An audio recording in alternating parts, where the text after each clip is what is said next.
请问画面中的角色叫什么名字 ？A. 卡卡西 B. 王雷 C. 犬夜叉 D. 五条悟。什么？这居然是五条悟！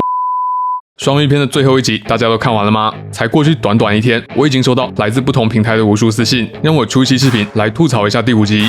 这时才刚刚起床的我，已经感受到事态的严重了。毕竟前不久我还因为对第2季大夸特夸，被骂是咒术回战的脑残粉啊。在我颤抖的双手，小心翼翼地看完这一集之后，发现槽点确实不少，但总体来说一点也不烂。在看了很多不同的评论之后，我发现了一个很有意思的事情：动画党的吐槽主要集中于节奏太快、夏油杰黑化过程没有看懂这2点。在比对原作看完第2遍之后，我发现这个问题确实存在，但很难讲到底是谁的锅。因为这一集整体对原作台词的还原度非常高，高到几乎连一句原创都找不到的程度。所以漫画本身就带有谜语原味道的这几个章节，制作成动画就会增加观众的理解成本。这里我也用一点时间，按照自己的理解来帮大家梳理一下这个过程。给夏油杰第1季暴击的无疑是天内离子的死亡，而导致离子死亡的元凶就是第4集末尾出现的盘星教教徒，这也使得他内心开始动摇：保护这些猴子真的有意义吗？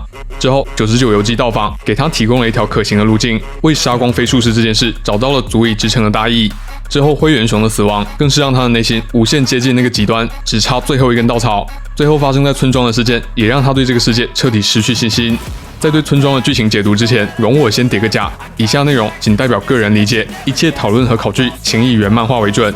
夏油杰在村民带他来到关押2个女孩的牢笼时，告诉村民事情的起因已经被我解决了，但村民仍然坚持2个女孩才是造成这一切的元凶，并且提到他们的父母也是怪物。这个时候，夏油杰做了一件事，放出刚刚收服的周灵。当周灵看到2个小女孩时，却不断靠近，并对他们说已经没事了。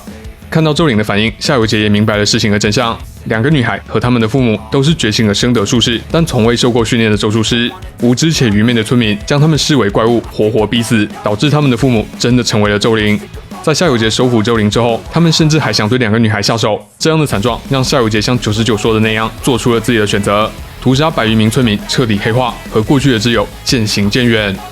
聊完了动画党吐槽最多的部分，我们再来聊聊原作党的不满。我收到最多吐槽的就是视频开头那一幕，以及各种角色形象的崩坏。五条悟这个过于修长的身体比例，确实让人很难接受。这是无论哪种手法、什么镜头都不应该造成的扭曲。至于其他的各种畸变，应该主要来自于监督御所原祥太的特别喜好，因为这次他亲自操刀担任了本集的分镜。第1集视频我们就聊过，他很喜欢使用一些非常规镜头，比如这一集出现了很多次的鱼眼镜头。同时，他还很喜欢这种有纵深感的构图。严重怀疑修长版的五条悟就是因为他这个喜好，结果玩坏了。其实这样的构图在一些场景是很棒的，比如五条悟和夏油杰分开前的最后一个场景，就用了大量的对称和具有纵深感的构图来代表2人的对立和越来越远的距离。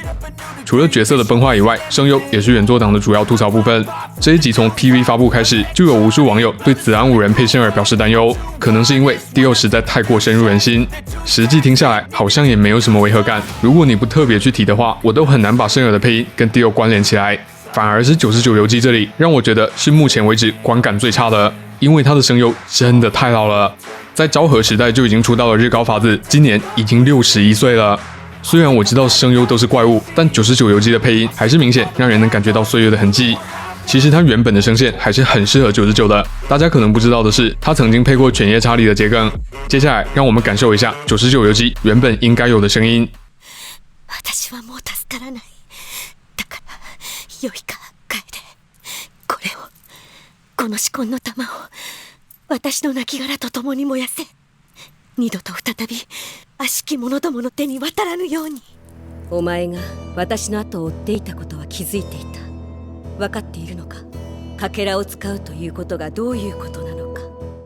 其实从2000年的犬夜叉到2009年的犬夜叉完结篇，已经有人能感受到他声音的变化了。在过了14年之后，他的声音已经老化到，我把画面换成这个，你们可能都会觉得毫无违和感。